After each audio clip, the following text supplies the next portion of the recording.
Hey everybody, Rob Norton here. Today we are looking at some artwork from a fellow independent creator, a guy who I kind of ran across on social media, on Facebook, and he did me the greatest compliment I could ever receive is they saw posts of my work and messaged me and said, "Hey, your stuff looks interesting. I saw you showing your books. How do I get them?" And anytime somebody says that to me is a great day for me, just because somebody wants to take a time out of their day to get my books. These are my books here. This is issues 1, 2, and 3. Trying to see if I can get them all in there. Master's End. It's a He-Man fan comic I'm doing. Been working on it for a long time. It's book 1. They're all about the same size. Got a lot of story going on here. These first 3 issues were also drawn with assistance from my brother John Norton. He's Norton Man Artwork on Instagram. Look him up. And then book 4 of my own work is here. This one, it starts with all me. I've done a video on this where I went through it page by page and was just kind of explaining the story. So this is my work. And I posted these up, and this gentleman, he saw it and sent me a message and said, "Hey, I'm interested in He-Man. I'm interested in He-Man fan comics. I'm a fan of the property. What do you have and how do I get them?" And so we talked and I sent him the books. He got them, and then again, doing another awesome thing like he did. He's got a YouTube channel, and he was going through some He-Man fan comics, and he put my stuff up there and talked about it. And I thought that's just so great. Anytime somebody does something like that for you, it's so good. I joined his Patreon, and I kind of didn't pay attention because he sent me a message that I'll be sending you the books soon. I'm like, what am I getting for joining his Patreon? He sends you these things. Oh, my books fell on the floor. Let me put those back up there so they don't slide. All right. Crisis averted. Anyway, so he's clearly a fan of He-Man by what you can see right in front of you. And I was like, great. I can't wait to see what you've got. So this is like a sketchbook in a way, like pinups and stuff like that. We'll flip through that. What's great is as he makes these, you can see that you may not be able to tell, but he's got the great drawing of Castle Grayskull here, and this is blank. And he draws this when he sends these out to people. He does his own unique drawing in there.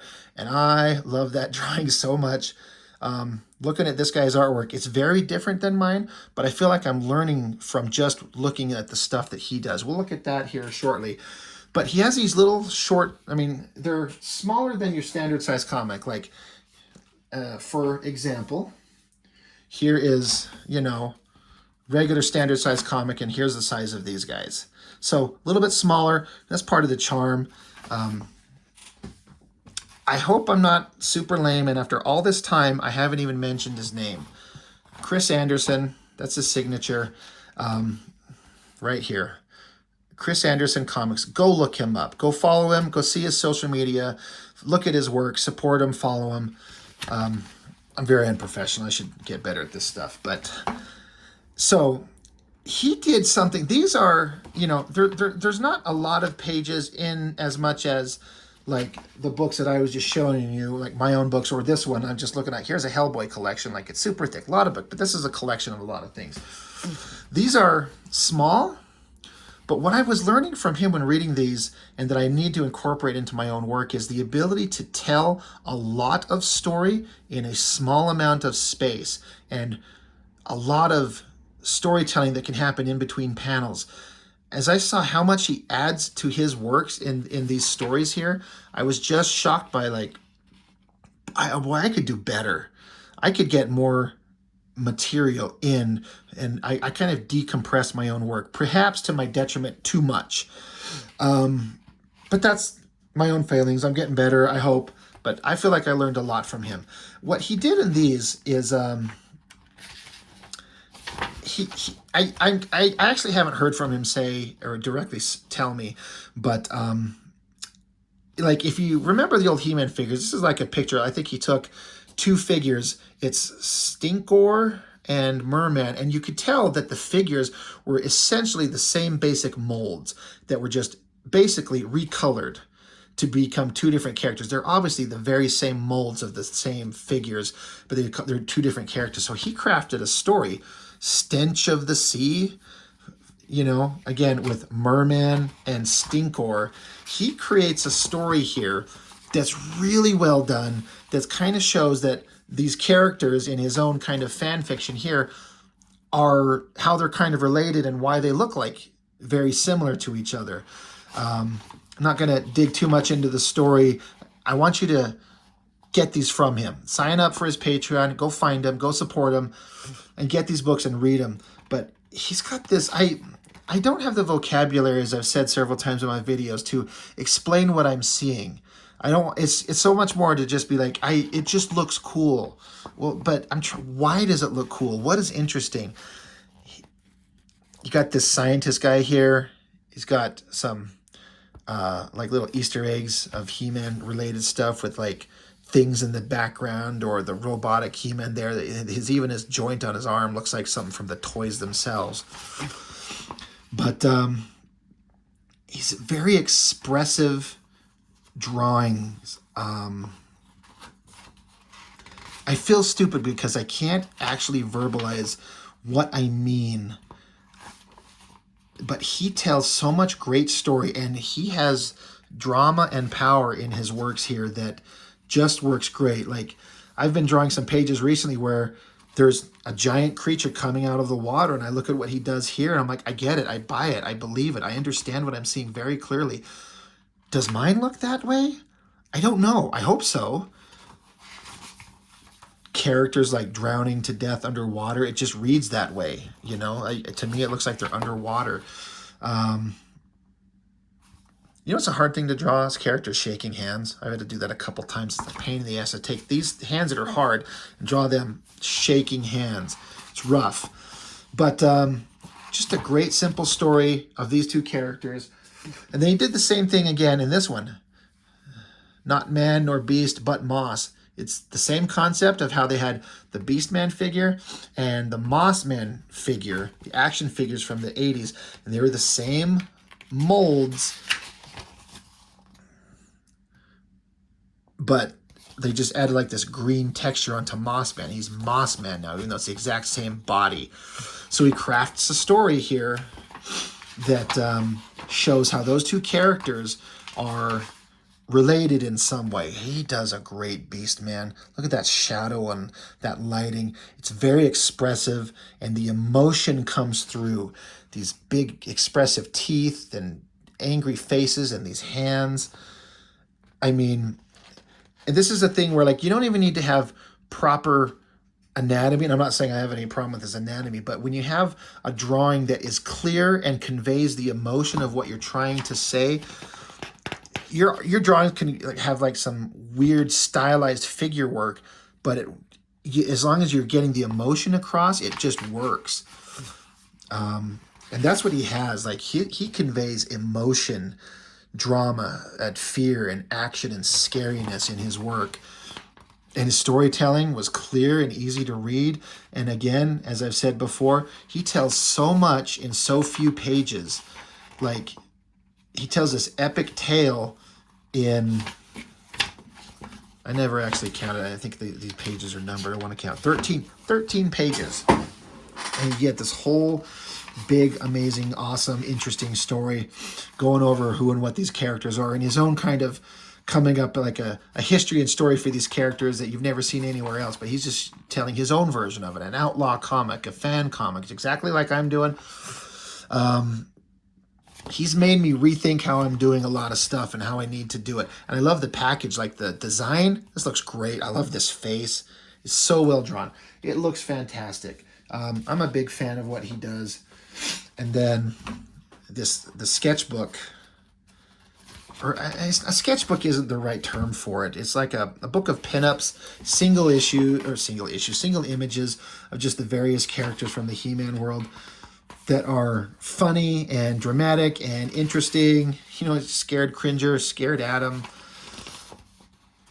This one really stood out to me because in my books, I am doing a major focus on the characters of Fisto and Jitsu, and along with Strong Arm, who these two had almost no character. They were both in one episode each. This guy was never named in the actual episode. Fisto he was in a couple episodes, but he was very minimal characterization. And then this is She-Ra and Trapjaw. And of course, they were more developed, but I've kind of adopted these three and kind of made them my own, and am telling a story on them. And I think it's interesting. I hope it's interesting to anybody else that reads it. But all that little trailing off is to say I really like this drawing because I've kind of adopted them, and I kind of think of them as my characters in a way with what I've done with them. Fisto and Jitsu, great drawing. The bee guy, I never got that one. I never understood. He's kind of a gross, creepy creature. Great drawing though. The seam in the book kind of unfortunately kind of splits the image apart, but you can tell it's pretty great with this big silhouette of the guy standing in front. That ridiculous dragon character always had this helmet on, which I never knew how to get the helmet on over those horns. Hordak looking great. I love this close-up of Grizzlor, I believe his name is. This texture that he does, this fur. You can tell he's getting in there with the brush and just doing some quick, expressive line work that just looks really, really good. I can't remember. I don't know who that character is. I should, but I don't. I'm not that deep into the lore of some of the characters. Great splash page there. I'm trying to remember this character's name. It sucks. That sometimes when I'm put on the spot, I can't remember their names. Leech. Like this Man-at-Arms, like he's got like a forge, the iron thing that you're working on. Like that's an interesting. It's a great drawing of the sword.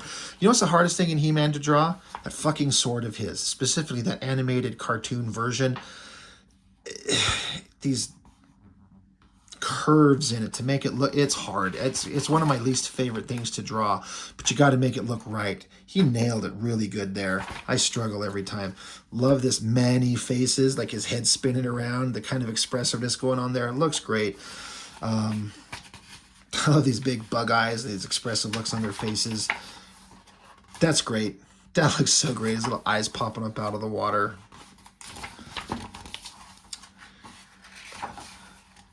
Again, I love his face, the nose, the lips, the teeth. Looks really good. The skull, creepy there. Ram Man. It would have been very appropriate if we had like a dialogue box and the character just going, duh, because that's how he talks in the cartoon. Always bashing his brains in. Great drawing. Really nailed that helmet and that sturdy, like, upper kind of gear that he wears because he rams things with his head to pound things. So it looks really good. I really like it. You got the Sorceress, you got Stinkor looking good. You got the kind of the toy version of Teela with the snake outfit. Roboto, and I forget the name of the horse. Pretty awesome. Really like this. Shadow Weaver and fighting Orko. I love like this magical effect he's got going on here, and then Orko doing like his powers a lot of times were kind of portrayed as like these little glittering sparkles coming out, and he really did that really well. That looks great. And Orko, he looks cool. He was such an obnoxious little turd in the show. He makes him look awesome here. Shadow Weaver, I love the flowing cloak and these gray tones on it. This might be my favorite drawing in the book, in a way. I could make an argument for plenty others, but that's one of them that really stands out. Like, dude, you nailed that. Web Store, I think, is the name. Great drawing. Another version of that sword that looks really good. I like these big close-up, the eyes and this big helmet looking really great. And all this looks really great. And that, if you should recognize that if you read comic books, you know what this is like an homage to. Trying to see if you can read. It says Anderson after Miller. That was a great way to end that. So that was a fun book to look through when I first got them. And then these other things that he sent me. Again, like I said, I sure mentioned it when you joined the Patreon. If you read everything, I just kind of joined it because I wanted to support him. I liked what he does. And got these in the mail. Love them. I feel like I'm learning a lot. I feel like I have some things I need to focus on better as far as storytelling and expressive emotional artwork that portrays what you're trying to say. This is an example of stuff that is kind of teaching me how to get better. So Chris Anderson, dude, you rock. Thank you for buying my books and for showing them off on your video. That meant a lot. And the best I can do with now that I've got a little bit of a YouTube channel going on, again, I'm getting a little bit of traction, a little bit. I'm up to like 75 subscribers, and this is my fourth week. Actually, starting tomorrow will be 4 weeks in that I've been doing this. I'm getting a little bit of traction.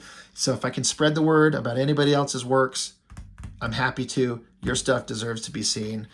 And I hope you keep finding success, dude. Thank you for sending this to me. It meant a lot to me. I love them. Anyway, that's all I've got for now. These were super fun to look at. I hope you enjoyed them. Look them up. Again, Chris Anderson Comics. Just look up Chris Anderson. You can find him on Instagram.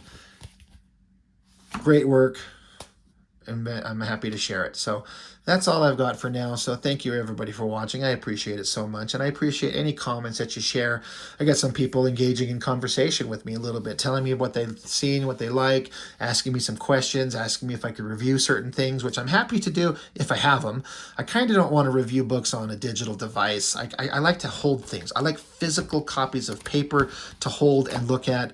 And so I'm happy to look at anything if somebody has any suggestions, but I kind of need to physically have it or something I could easily find. But I'm having a lot of fun, and I'm happy to share works of people that I really like, and this is one of them. So anyway, that's all I've got for now. Thank you so much for joining me today. See you next time.